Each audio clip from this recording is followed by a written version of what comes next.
And then, Jack, came one of the big games of the year. Larry Jaster against Gary Nolan in Crosley Field. The Reds got 2 runs in the 3rd inning, and Nolan had fanned 12 in the first 6 innings. But the Cardinals rallied in the 8th. They got 1 back and had Maris at the plate again, in the clutch. And here it is. There's a base hit. Here's the tying run. And the Cardinals have tied it up on Maris's clutch hit. 2-2. Roger Maris, I had mentioned that he was just leveling off. You could see him shortening his swing once he got the 2 strikes. Just trying to meet the ball. And he did as he lined a single into center field. Another extra inning thriller. In the 11th, we loaded the bases with 2 out against lefty Jerry Arrigo. Tolan was the hitter. 3 balls, 1 strike. 2 men are out. Bases jammed. Arrigo into the windup. And here's the pitch on the way. Ball 4! He walked him. Forced in the run. And the Cardinals have taken the lead. And Bobby Tolan pulled a good one. As Arrigo was winding up, Tolan tried to get him to commit a balk as Tolan walked out of the batter's box, and Arrigo's complaining about it. But the Cardinals weren't. They led by 2 again. But just 2 nights later, the race was tied up again as the Cardinals dropped the first game of a home series with the amazing Chicago Cubs. The next night, things looked good. The Cardinals led 4-2 going into the final inning. But Banks singled, and former Cardinal Ted Savage walked. 2 outs later, the runners were still at first and second as Ron Willis faced Al Spangler. There goes everybody. The pitch. Line drive. Base hit. 1 run is in. Another man's around to third. Here he comes. He's going to try. Here's the relay. He is out at the plate. Cardinals win 4-3. Holy cow.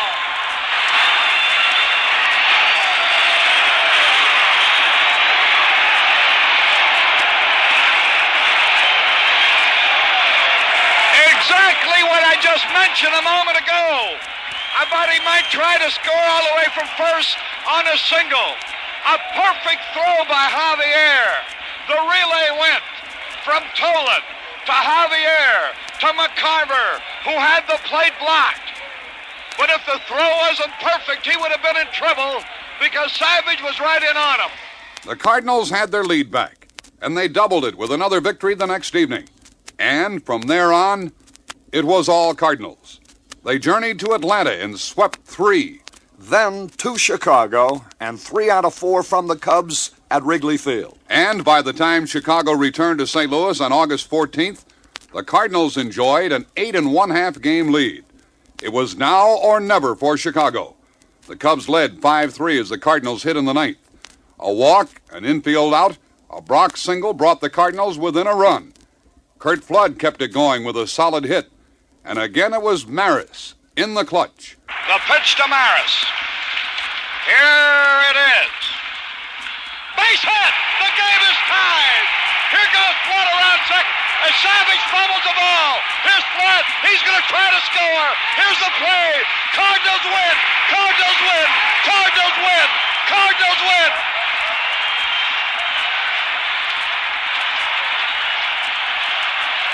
Roger Maris did it. Savage fumbled the ball. Flood kept running and beat the throw to the plate. I told you I had a feeling we're going to win this game. They led by 9 1/2. The next evening, the Cardinals again came from behind, but a little earlier. They trailed 2-0 as they batted in the 6th. Johnson and Brock were on base as Curt Flood stepped in. 3-2 pitch to Flood. On the way. Swung on. Grounded to short. Johnson going to third. They throw there and he's safe at third. Johnson beats the high throw to Santo. And Flood is on at first, and there's still nobody out. Orlando Cepeda batted next. The batter is Cepeda. Still nobody out. The infield back. Line drive. Base hit. Right center field. The tying run is home. Flood stops at second base, and it's a 2-2 ball game. And a line drive single to right by Cepeda. Bill Stoneman came on for the Cubbies. He got 2 men, and then he faced Julian Javier. Stoneman ready. Pitches to Hooley. Curveball, line drive, left center field, and it is a base hit. The ball goes to the wall. 1 run is in. Here comes Cepeda. Javier heads for third. The Cardinals lead by 2, and it's a triple for Hooley. They won it 6-4 and led by 10.5. The following night, the script was again thrilling, with another Cardinal come-from-behind effort. This time, the Redbirds trailed 3-2 in the ninth. 2 men on, 2 men out, and Javier hitting. There's the stretch. Here's the pitch. Ground ball to short. That ought to end the game. The throw to first. Save! He beat it out. The bases are loaded. The bases are loaded. Javier streaked down that line. And the Cubs are really arguing. And Phil Gagliano comes up with the bases loaded. How about a wild pitch? How about a pass ball? How about a base hit? There's the stretch. The pitch to Gagliano. Slow ball one. How about a base on ball? Now the stretch. The pitch. Ball two. High. The signal given. The stretch. The pitch to Gagliano. Here it is. Ball three. Billy Hands getting ready. Can he throw another bad one? Off the stretch. Here's the pitch. On the way. Ball four.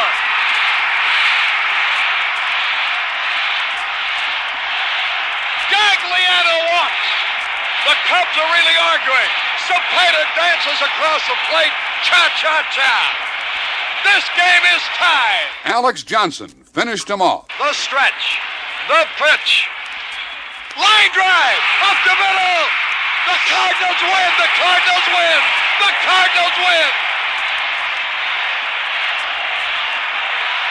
Look at the Redbirds. Alberto's all over the place. Alex Johnson hit one up the middle. Glenn Beckert got over to get his hands on the ball, but couldn't make a play. And the Cardinals win again. Holy cow! It was all over, but the clincher didn't come for a couple of weeks. In the meantime, Bob Gibson returned to duty and pitched like he had never been out of action. It was his honor to wrap it all up for the Cardinals in Philadelphia as he opposed Dick Ellsworth. The game was scoreless until the 6th, when little Down Maxville led off with a hit and reached second with 1 out. Lou Brock was the batter. The pitch to him. Swung on a line drive into right center field, and that's a base hit. Maxville's going to score the first run of the game. Brock goes for second. He makes it 1-0 Cardinals. Javier was next. Ellsworth to Hooley with 1 out, and a line drive, base hit left field. Here comes Brock. Here's the throw from Gonzalez. At the plate, Brock is safe, sliding in. There goes Javier to second. Brock slid right through the legs of Oliver, and it's 2-0 Cardinals. That was enough. The lead was 5-1 as Bill White batted for the Phillies with 2 outs in the ninth. Bill White, the hitter. Here's the windup. Here's the pitch. High fly ball. Deep right field. Into the corner, Bobby Tolan. He's got it. The Cardinals win the pennant. The Cardinals win the pennant. And boy, they've all rushed out onto the field. The Redbirds have won the pennant. And they're mobbing Bob Gibson. They're mobbing Bob Gibson. They haven't got over this way yet. Gussie, congratulations. My God, I couldn't be happier in all my livelong life than I am. What a great pennant. Roger, how you feel? It's great, Harry. Really. Hey, Phil, wait a minute. Harry, how you feel? Great, Harry. What do you say? Where's Gibby? Hey, Gibby. Hey, hold on. Gibby. Great game, Gib. Thank you. I said you'd shut him out. Yeah, boy. Well, I tried, but I just didn't do it. The clubhouse bedlam easily matched the on-the-field celebration. Leading the party as he led the ball club throughout the year was Alberto Numero Uno Cha-Cha-Cha. Hey, Orlando, let's have a serious conversation. Yeah. You gonna play ball in Puerto Rico this winter?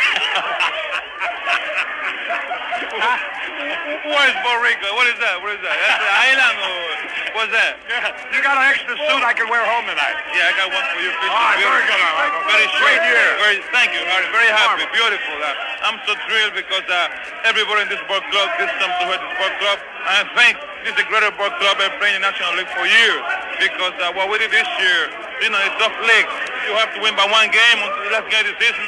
And we clinched with 2 weeks to go and 13 and a half in front. because they have to be the greatest ball club in baseball. So we're looking forward for next year to keep winning because we have the club and we can do it for so many years. So I'm beautiful, Harry. Everything's gorgeous. I'm happy. I don't know what to say. Beautiful. Beautiful. Beautifully expressed, amigo. Harry talked, too, with Bob Gibson. Their conversation had a prophetic ending. Bob, I guess this really gave you the greatest out of it. I knew you'd pitch this kind of a ball game. Well, Harry, I'll tell you the greatest thing about it, of course, winning the thing, but I wanted to go 9 innings. I wanted to see if I could go the whole game, and I don't think there's anything in the world give me more satisfaction than tonight.